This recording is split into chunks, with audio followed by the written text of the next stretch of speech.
রাসূলুল্লাহ সাল্লাল্লাহু আলাইহি ওয়াসাল্লাম যখন তায়েফের ময়দানে দ্বীনের দাওয়াত দিতে গেলেন, মক্কা মুকাররমায় নবীজিকে যেই অত্যাচার করা হয়েছে তার চেয়ে আরো বহুগুণে বেশি অত্যাচার করা হয়েছে তায়েফের ময়দানে। তায়েফের ময়দানে এই অত্যাচার দেখে আল্লাহর পাহাড়ের হেফাজতকারী ফেরেশতা আল্লাহর রাসূলের কাছে চলে আসছেন। বলুন না সুবহানাল্লাহ।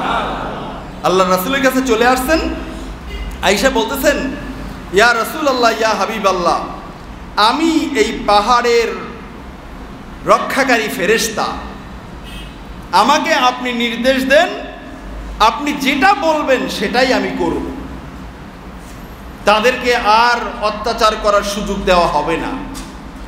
বর্ণনা এসেছে তাফসিরে দুররে মানসুরে এই আর রউফ আল বিল মুমিনিনা রউফুর রহিম এই আয়াতাংশের তাফসিরের মাঝে হযরত ইকরামা রাদিয়াল্লাহু তাআলা আনহু থেকে বর্ণিত, তিনি বলেন, যা জিবরিলু ফাকাল আলী ইয়া মুহাম্মদ ইন্না রাব্বাকা ইয়াকরাউকা সালাম। তায়েফের ময়দানে আমার কাছে জিবরাইল আমিন এসেছে, এসে বলতেছেন, হে আল্লাহর রাসূল, আপনাকে আল্লাহ তাআলা সালাম জানিয়েছেন। বলুন না সুবহানাল্লাহ। অহুয়া মালাকুল জিবাল, এবং আমার সাথে আরেকজন ফেরেশতা আছে, এই যে দেখেন, উনি হলেন মালাকুল জিবাল, এই পাহাড় পর্বতের ফেরেশতা। আল্লাহু আকবার। কদ আরসালাহুল্লাহু ইলাইকা ওয়া আমারাহু আল্লা ইয়াফআলা শাইয়া ইল্লা বিআমরিক। বলছে আল্লাহ তাআলা এই ফেরেশতাকে নির্দেশ দিয়েছেন, আপনি যেটা বলবেন আপনার নির্দেশের বাহিরে যেন সে কোনো কাজ না করে। এবং ফাকাল লাহু মালাকুল জিবাল, তখন নবীজিকে ওই মালাকুল জিবাল পাহাড়ের ফেরেশতা বললেন, ইন্নাল্লাহা আমারানি আল্লাহ আফআলা শাইআন ইল্লা বিআমরিকা। হ্যাঁ ইয়া রাসূলুল্লাহ, জিবরাইল আমিন যে কথাটা আপনাকে বললেন সত্যি সত্যি আল্লাহ পাক আমাকে বলেছেন আমি যেন আপনি নবীর কথার বাহিরে কোনো কাজ না করি। ইনশাতা দামদামতু আলাইহিমুল জিবাল, আপনি যদি এই মুহূর্তে চান ইয়া রাসূলুল্লাহ, গোটা পাহাড় পর্বতকে আমি এনে তায়েফবাসীদের উপরে চাপা দিয়ে দিতে পারি। আল্লাহু আকবার। আপনি যদি চান ইয়া রাসূলুল্লাহ, আমি এটা করে দিব। ওয়া ইনশাতা রামাইতুহুম বিল হাসবা, আর আপনি যদি চান আমি তাদের উপরে পাহাড় নিক্ষেপ করব, অথবা তাদেরকে পাহাড়ের উপরে নিয়ে পাহাড়ের উপর থেকে তাদেরকে নিক্ষেপ করব।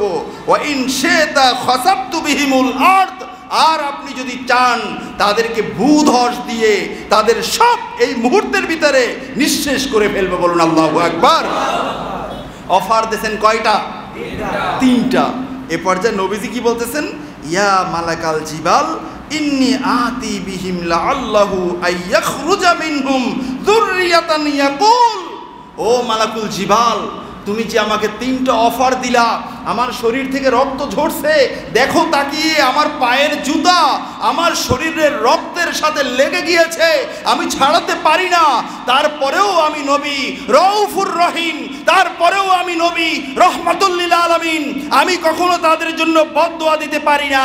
আমি রহমাতুল লিল আলামিন হিসেবে আশা পোষণ করি এই জালেমদের বংশ থেকে এমন কিছু লোক আসবে, ইয়াকুলুনা, যারা বলবে ভবিষ্যতে লা ইলাহা ইল্লাল্লাহ। আল্লাহু আকবার।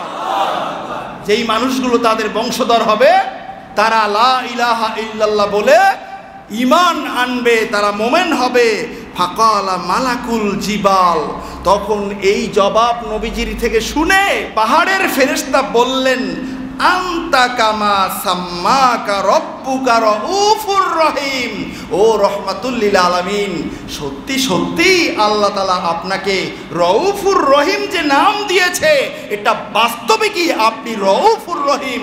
আজকের আমি মালাকুল জিবাল এসে বাস্তবে দেখে গেলাম আপনার কলিজায় আপনার উম্মতের জন্য কত বেশি দরদ। আল্লাহু আকবার। এই অবস্থায় একজন সাধারণ মানুষ টিকে থাকতে পারবে না। আপনি অসাধারণ, আপনার সাথে কোনো তুলনা নেই, আপনার আপনার সাথে কোনো উম্মতের তুলনা নেই, আপনার সাথে কোনো সৃষ্টির তুলনা নেই। এই কারণেই আপনার মতো মহামানবের জবান মোবারক থেকে এই কথা বের হয়েছে যে না, তাদেরকে শাস্তি দেওয়া যাবে না, তারা কালিমা না পড়ে তারা কাফের হয়ে মরে যায়, যাক, কিন্তু তাদের ঔরসে তাদের সন্তানেরা ভবিষ্যতে কালিমা পড়ে মুসলমান হবে। আল্লাহু আকবার। নবীজির এই ভবিষ্যৎবাণী অনুযায়ী বর্তমান তায়েফ আমি 2 বার গিয়েছি। ওখানে আব্দুল্লাহ ইবনে আব্বাস রাদিয়াল্লাহু তাআলা আনহুমার মাজার শরীফ আছে এবং আব্দুল্লাহ ইবনে আব্বাস রাইসুল মুফাসসিরিনের মাদ্রাসা আছে, বিশাল মাদ্রাসা। এখন ওখানে একটা মসজিদ আছে, অনেক বড় মসজিদ। এপাশে একজন মানুষ দাঁড়াইলে ও পাশে থাকলে আরেকজন তাকে চিনতে পারবে না, এত বড় পরিধি মসজিদের। তো এই জায়গায় এখন কোনো বেঈমান মুশরিক মুনাফিক নাই। আল্লাহু আকবার। যারা আছে সবগুলো আশিকে রাসূল, বলুন না সুবহানাল্লাহ। তায়েফের সাথে এখনো যেন তায়েফের জমিন থেকে আল্লাহর রাসূলের ঘিরান আসে। আল্লাহর রাসূল যেই যেই জায়গায় গিয়েছেন, কালিমার দাওয়াত দিয়েছেন, যেই যেই জায়গায় অত্যাচারে স্টিম রোলার সহ্য করতে না পেরে নবীজি লুটিয়ে পড়েছেন, ওই ওই জায়গায় এখনো গম্বুজ বানিয়ে রেখেছেন তায়েফবাসীরা। মক্কার হুকুমত, মদিনা মুনাওয়ারার হুকুমত, তারা সৌদি সরকার বড় বড় ইশারা ইঙ্গিত করে রেখেছেন যে এই এই জায়গায় নবীজি এই এই ঘটনা ঘটেছে। ওই সেই আদ্দাসের সেই আঙ্গুর বাগান, সেখানে এখনো একটা মসজিদ করে রেখেছে। হাজারো লক্ষ লক্ষ হাজি সাহেবরা সেখানে যায়, চোখের পানি ছেড়ে তারা কান্না করে। যখনই ওই গম্বুজটা দেখা যায় যে নবীজি পাথরের আঘাত সহ্য করতে না পেরে তায়েফের ময়দানে 3 জায়গায় লুটিয়ে পড়েছিলেন, এই জায়গাটা হলো সেই প্রথম জায়গা যেখানে আমার নবী লুটিয়ে পড়েছিলেন। কোন মুমিন উম্মত চোখের পানি ধরে রাখতে পারে না এটা দেখে, ঠিক কিনা বলে? আমি দেখেছি হাজারো, কত মানুষ যায় ওখানে, হু হু করে কান্না করে, শুধুমাত্র কান্না আসে, কান্না। সেই তায়েফ ভূমি আল্লাহর রাসূল তাদের জন্য বদদোয়া করেন নাই। আপনার মতো আমার মতো মানুষ হইলে কইতে আগে প্রতিশোধ নেবেটা। প্রতিশোধের ইচ্ছা মানুষের মনে থাকে কি থাকে না? আমাদের সমাজে কিছু মানুষ আছে যারা সত্যিই নামাজি, সত্যিই রোজাদার, কিন্তু প্রতিশোধ নেয় সাপের মতো। সাপ যেমনি ভাবে ব্যাং খায়, পানি ছাড়া না চিবিয়ে গিলে খায়, কিছু এরকম মানুষ আছে যে কোনো জায়গায় যে কোনো কারোর সাথে একটা আক্রোশ যুগের পর যুগ জিয়ে রেখে কোনো দিন সময় পাইলে ওই সময় সে সাপের মতো সবল দেয়। আছে কি নাই? এই মানুষগুলো আল্লাহর রাসূলের প্রকৃত উম্মত নয়। আল্লাহর রাসূলের প্রকৃত উম্মত বলে আরেক উম্মতকে ক্ষমা করো। নবীজি কেমন রহমাতুল লিল আলামিন, নবীজিকে নিজের জন্মস্থান, জন্মভূমি মক্কা মুকাররমায় থাকতে দেয় নাই। নবীজির সাথে মাত্র কয়েকজন মুসলমান, অল্প সংখ্যক মুসলমান, নবীজি তাদেরকে নিয়ে মদিনা মুনাওয়ারায় হিজরত করে চলে গেছেন। মাত্র 1 বছরের ব্যবধানে যখন বিশাল সংখ্যক মানুষ নিয়ে মক্কা মুকাররমায় প্রবেশ করলো, আগে যারা কষ্ট দিয়েছিল সবাই কানে আঙ্গুল দিয়ে চোখ বন্ধ করে কাকের মতো দৌড় শুরু। মুহাম্মদ এবং তার বাহিনী এসেছে, পালাও পালাও, আমাদেরকে পেলে আমাদেরকে পানি ছাড়া গিলে খাইবে। সবাই পালাইতেছে, আবু সুফিয়ানও পালাইতেছে, হযরত মুআবিয়া রাদিয়াল্লাহু আনহুর আব্বা। নবীজি মক্কা মুকাররমায় প্রবেশ করেই ঘোষণা দিলেন, লা তাসরিবা আলাইকুমুল ইয়াউম, ও মক্কাবাসীরা শুনে রাখো, আমি রহমাতুল লিল আলামিনকে আমার গোটা জীবন তোমরা কষ্ট দিয়েছো, কিন্তু আমি নবী ঘোষণা দিলাম তোমাদের ওই কষ্টের কোনো প্রতিশোধ আমি নিব না। ফাআনতুমুত্তুলাকা, তোমরা সবাই আজাদ, আমার চোখের সামনে ঘোরাফেরা করবে, তোমরা স্বাভাবিক মানুষের মতো চলাফেরা করবে, কারো উপরে কোনো প্রতিশোধ নেওয়া হবে না। আল্লাহু আকবার।